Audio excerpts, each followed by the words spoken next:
हाँ जी hello students ਤੁਹਾਡੇ ਕੋਲ ਜਿਹੜਾ ਹੈਗਾ ਹੈ ਆਪਾਂ ਇੱਕ ਸੀਰੀਜ਼ ਸਟਾਰਟ ਕੀਤੀ ਸੀਗੀ ਜਿਹਦੇ ਵਿੱਚ ਆਪਾਂ ਕਰ ਰਹੇ ਹਾਂ ਜੀ most important question for exam ਆਪਾਂ ਟਰਮ 1 8th ਸਾਇੰਸ ਕਰ ਰਹੇ ਹਾਂ ਜੀ ਟਰਮ 1 ਹੈਗੀ ਹੈ ਜੀ 8th ਸਾਇੰਸ ਹੈਗੀ ਹੈ ਤੁਹਾਡੇ ਕੋਲ ਠੀਕ ਹੈ तो ਆਪਾਂ फ्रिक्शन वाला ਲੈਸਨ ਸਾਡਾ ਸੀਗਾ फ्रिक्शन जी ਤੁਹਾਡੇ ਕੋਲ फ्रिक्शन मैंने ਤੁਹਾਡੇ ਕੋਲ रगड़ तो रगड़ वाले ਦੇ 15 क्वेश्चन ਆਪਾਂ डिस्कस कर ले ਸੀਗੇ अगले 15 ਆਪਾਂ डिस्कस ਕਰਨ ਜਾ ਰਹੇ ਹਾਂ ਤੁਹਾਡੇ ਕੋਲ ठीक है जी सो ਜਿਹੜਾ ਹੈਗਾ ਤੁਹਾਡੇ ਕੋਲ ਇਹ ਕਿਸ ਤਰ੍ਹਾਂ ਹੋਣਗੇ ਤੁਹਾਡੇ ਕੋਲ ठीक है जी सो सतनाम ने अपने बूटां तले देखे वो घस गए सन ठीक है जी ਤਾਂ ਘਸੇ ਕਾਦੇ ਲਈ ਤਾਂ ਡੈਫੀਨੇਟਲੀ ਪਿਤਾ ਤੋਂ ਪੁੱਛੇ ਚਾਹੇ ਟੀਚਰ ਤੋਂ ਪੁੱਛੇ ਕਾਦੇ ਕਰਕੇ ਘਸਦੇ ਆ ਜੀ ਰਗੜ ਕਰਕੇ ਘਸਦੇ ਆ ਝਰੀਦਾਰ ਬਣਾਏ ਕਿਉਂ ਹੋਏ ਸੀਗੇ ਠੀਕ ਹੈ ਇਸ ਕਰਕੇ ਕਿ ਤੁਹਾਡੀ ਜਿਹੜੀ ਹੈਗੀ ਆ ਤੁਸੀਂ ਜਿਹੜੀ ਰਗੜ ਹੈਗੀ ਆ ਤੁਹਾਡੇ ਕੋਲ ਉਹ ਮੇਨਟੇਨ ਰਵੇ ਤੁਸੀਂ ਗਿਰ ਨਾ ਜਾਓ ਅਧਿਆਪਕ ਨੇ ਬੱਚੇ ਨੂੰ ਰਗੜ ਬਲ ਦੇ ਘਟਦੇ ਕਰਮ ਵਿੱਚ ਕਿਹਾ ਮੈਂ ਤੁਹਾਨੂੰ ਪਹਿਲਾਂ ਵੀ ਦੱਸ ਚੁੱਕਿਆ ਜੀ ਸਭ ਤੋਂ ਪਹਿਲਾਂ ਸਥਿਤਿਕ ਖੜੀ ਆ ਇੱਕ ਚੀਜ਼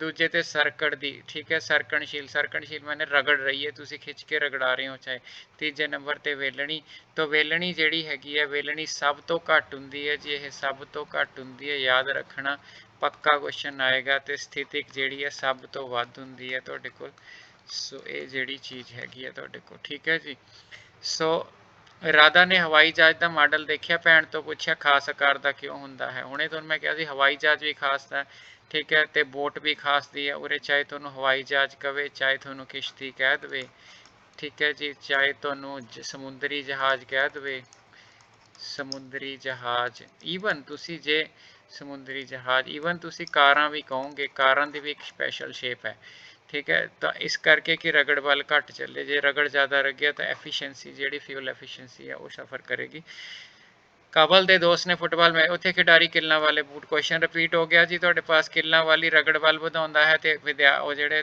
तिलकण तो बच जाते हैं तुहाडे कोल ठीक है जी अमन ने अपने मामा जी के कार के टायर ते झरियां वेखियां ते मामा जी नूं तुसीं सिंपल जी गल है तुसीं कार नूं छड्डो आपां अपनी साइकिल की गल करिए तुहाडे कोल जदों साइकिल दीयां झरियां घस जांदियां ने तां ब्रेक लगे तो टायर स्लिप होण लग जांदा ठीक है जदों आपां घरे आ के कहने भी जी डैडी हुण तां बदला दो टायर भी स्लिप होण लग गए पैंचर भी ज़्यादा होण लग जांदा क्यों सारा कुछ तो घस गया आपां पंजाबी च कहने जी गुड्डियां घस गईयां टायर दीयां सारियां क्योंकि आपां पंजाबी लोग आपां झरियां नहीं कहंदे हुंदे आपां कहंदे हुंदे गुड्डियां घस गईयां ठीक है तो ਇਹਦਾ मतलब की हैगा जे टायर 'ਚ ਝਰੀਆਂ ਨੇ ਝਰੀਆਂ ਰਗੜ ਬਲ ਵਧਾਉਂਦੀਆਂ ਨੇ ਤੇ ਸਾਨੂੰ ਗਿਰਨ ਤੋਂ ਬਚਦੇ ਆ ਆਪਾਂ तो गिरन तो बचते हैं ਤੁਹਾਡੇ ਕੋਲ ठीक है जी सो गिरन तो बचते हाँ ठीक है अगे चलिए जसलीन ने अपनी खिडौना कार नूं गिले फर्श इधर देखियो गिले फर्श सुके फर्श ते अखबार ते तौलिया देखो गिले ते सब तो तेज दौड़ेगी सुके ते तुहाडे पास जिहड़ा हैगा है सुके ते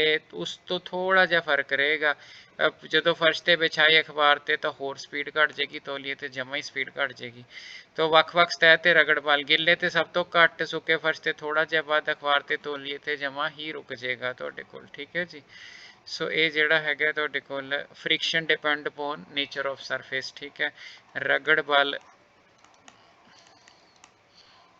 ਠੀਕ ਹੈ ਜਿਹੜਾ ਹੈਗਾ ਡਿਪੈਂਡ ਅਪਨ ਆਪਾਂ ਕਹਿੰਦੇ friction depend upon surface nature of surface सतह ठीक है दे तुहाडे पास जिहड़ा हैगा इहनूं आपां की कहने आ संपर्क वाली सतह दी नेचर ते निर्भर करता है सतह दे कह लो सुभाਅ ते निर्भर करता है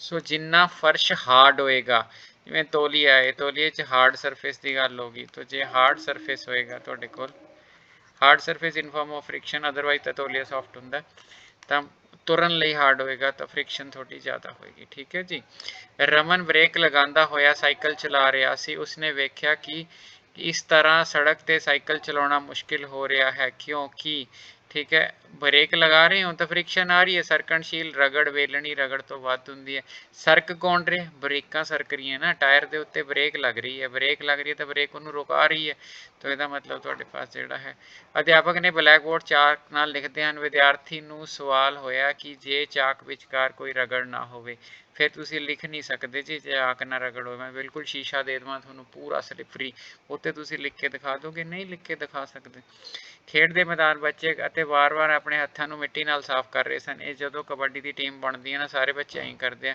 ਕਿਉਂ? ਕਿਉਂਕਿ ਜਿਹੜਾ ਜਦੋਂ ਤੁਸੀਂ ਮਿੱਟੀ ਲਾਤੀ, ਸਮਝ ਲਓ ਗ੍ਰਿਪ ਬਣ ਗਿਆ, ਠੀਕ ਹੈ।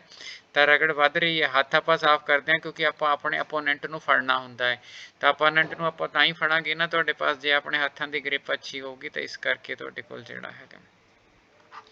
ਦਲਜੀਤ ਨੇ ਆਪਣੀ ਭੈਣ ਨਾਲ ਬਾਜ਼ਾਰ ਵਿੱਚ ਦੇਖਿਆ, ਠੀਕ ਹੈ, ਤੇ ਉਹ ਉਸ ਦੇ ਸਾਹਮਣੇ ਇੱਕ ਬੰਦਾ ਕੇਲੇ ਦੇ ਛਿਲਕੇ ਤੋਂ ਡਿੱਗ ਗਿਆ। ਕੇਲੇ ਦੇ ਛਿਲਕੇ ਤੋਂ ਆਪਾਂ ਸਲਿੱਪ ਕਿਉਂ ਹੋ ਰਹੇ ਹਾਂ ਜੀ?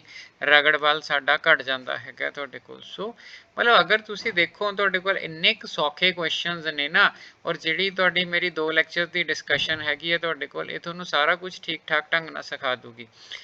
ਅਧਿਆਪਕ ਨੇ ਵਿਦਿਆਰਥੀਆਂ ਨੂੰ ਦੱਸਿਆ ਕਿ ਤਰਲ ਗਤੀ ਕਰਨ ਵਾਲੀਆਂ ਵਸਤੂਆਂ ਦੀ ਸ਼ਕਲ ਵਿਸ਼ੇਸ਼ ਕਿਸਮ ਦੀ ਬਣਾਈ ਜਾਂਦੀ ਹੈ। ਮੱਛੀ ਦੇ ਵਿਸ਼ੇਸ਼, ਮੈਂ ਤੁਹਾਨੂੰ ਪਹਿਲਾਂ ਹੀ ਦੱਸ ਕੇ ਸਕਿਆ ਵੀ ਊਰਜਾ ਦੀ ਹਾਨੀ ਨਹੀਂ ਹੁੰਦੀ, ਰਗੜ ਬਲ ਜਿਹੜਾ ਹੈਗਾ ਘਟ ਜਾਂਦਾ ਹੈ ਤਾਂ ਵਿਸ਼ੇਸ਼ ਕਿਸਮ ਦੀ ਸ਼ਕਲ। ਅੱਗੇ ਚੱਲੀਏ ਜੀ। ਰਮਨ ਆਪਣੇ ਮਾਮਾ ਜੀ ਨੂੰ 에ਅਰਪੋਰਟ ਤੋਂ ਰਿਸੀਵ ਕਰਨ ਗਿਆ। ਮਾਮਾ ਜੀ ਕੋਲ ਟਾਇਰਾਂ ਵਾਲੀ ਅਟੈਚੀ ਹੈ। ਫਿਰ ਰਿਪੀਟ ਹੋ ਗਿਆ ਜੀ ਕੁਐਸਚਨ, ਠੀਕ ਹੈ ਜੀ। ਤਾਂ ਸਰਕਣਸ਼ੀਲ ਰਗੜ ਹੈ ਜਿਹੜੀ ਵੇਲਣ ਰਗੜ ਤੋਂ ਜ਼ਿਆਦਾ ਹੁੰਦੀ ਹੈ, ਜਾਂ ਫਿਰ ਵੇਲਣੀ ਰਗੜ ਘੱਟ ਹੁੰਦੀ ਹੈ, ਠੀਕ ਹੈ। ਵੇਲਣੀ ਰਗੜ ਘੱਟ ਹੁੰਦੀ ਹੈ, ਸਭ ਤੋਂ ਘੱਟ ਹੁੰਦੀ ਹੈ, ਸਭ ਤੋਂ ਘੱਟ ਹੁੰਦੀ ਹੈ। ਸੋ ਇਹ ਸੇਮ ਕੁਐਸਚਨ ਸੀ, ਲਗਭਗ ਇੱਕ ਸਿਚੁਏਸ਼ਨ ਬਦਲ ਗਈ।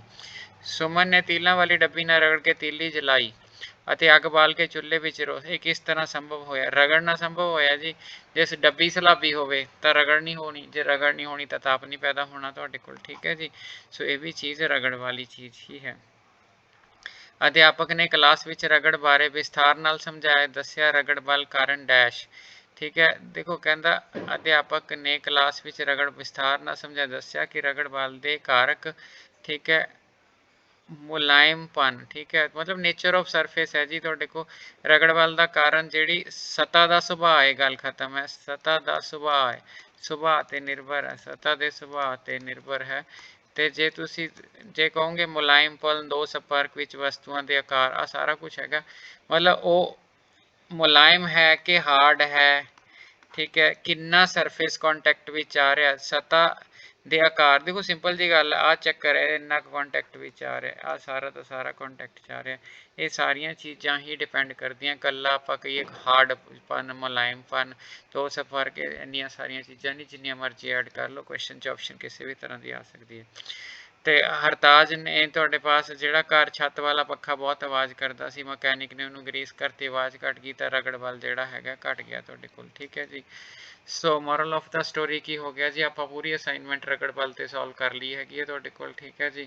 ਤੋਂ ਮੈਂ ਜਿਹੜਾ ਮੇਨ ਚੀਜ਼ਾਂ ਤੁਹਾਨੂੰ ਦੁਬਾਰਾ ਦੱਸਦਾ, ਰਗੜ ਘਟਾਉਣ ਲਈ ਕੀ ਕਰਨਾ ਹੈਗਾ, ਠੀਕ ਹੈ। ਬਾਲ ਬੇਰਿੰਗ ਦੀ ਵਰਤੋਂ ਕਰਦੇ ਹਾਂ ਤੁਹਾਡੇ ਪਾਸ, ਠੀਕ ਹੈ। ਸਨੇਹਕ ਦੀ ਵਰਤੋਂ, ਕਈ ਥਾਂ ਤੇ ਰਗੜ ਵਧਾਉਣੀ ਜ਼ਰੂਰੀ ਹੁੰਦੀ ਹੈ, ਜਿਵੇਂ ਖਿਡਾਰੀ ਕਿੱਲਾਂ ਵਾਲੀ ਜੁੱਤੀ ਪਹਿਨਦੇ ਹਨ, ਸਾਡੇ ਟਾਇਰ ਝਰੀਦਾਰ ਹੁੰਦੇ ਨੇ, ਸਾਡੇ ਬੂਟ ਝਰੀਦਾਰ ਹੁੰਦੇ ਨੇ, ਠੀਕ ਹੈ ਜੀ। ਉਸ ਤੋਂ ਇਲਾਵਾ ਕੈਰਮ ਬੋਰਡ ਹੋ ਗਿਆ, ਕੈਰਮ ਬੋਰਡ 'ਤੇ ਤੁਸੀਂ ਰੋਲਰਸ ਲਗਾਉਂਦੇ ਹੋ, ਠੀਕ ਹੈ। ਅਤੇ ਹਾਨੀ ਕਿਉਂ, ਕਾਹਦੀ ਹਾਨੀ ਹੁੰਦੀ ਹੈ? ਸੋ ਇਹ ਜਿਹੜੀਆਂ ਚੀਜ਼ਾਂ ਸਾਰੀਆਂ ਤੁਹਾਡੇ ਪਾਸ ਅਕਾਊਂਟ ਹੁੰਦੀਆਂ ਨੇ, ਠੀਕ ਹੈ ਜੀ।